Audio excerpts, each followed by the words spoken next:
It was a warm August night in 1947.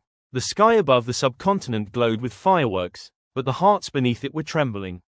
People were celebrating freedom, yet no one knew how much this freedom would cost. In a quiet village near Lahore, an old man named Rahim stood outside his house, holding the hand of his little daughter.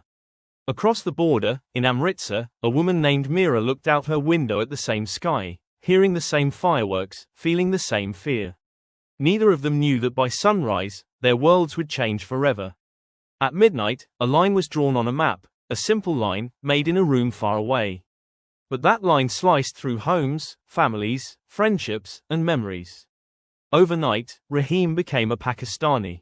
Overnight, Meera became an Indian. Two identities created by a pen, yet carrying the weight of millions of lives. Trains left stations full of people searching for hope, but many arrived with only silence.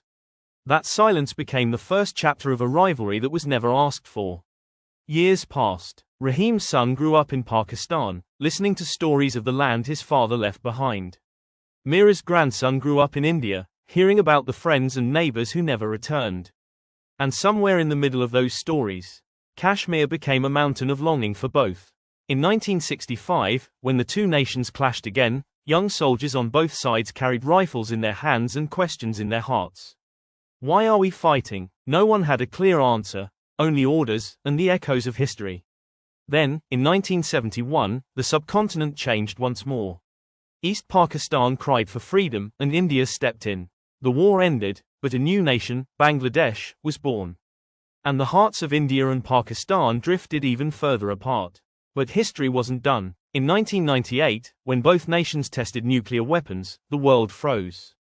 Two countries, born from the same land, now powerful enough to destroy each other. It was a story that felt more like a warning.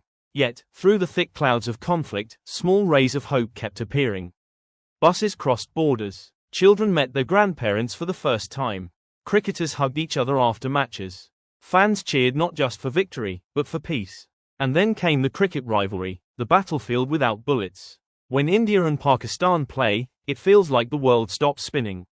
Every run becomes a heartbeat. Every wicket becomes a shout. The stadium becomes the loudest place on earth, and the silence after the match becomes the deepest. Today, the story of India and Pakistan continues, sometimes tense, sometimes hopeful, always emotional. Two nations separated by borders, but connected by history, language, culture, music, food, and memories older than any conflict. This is not a story of enemies.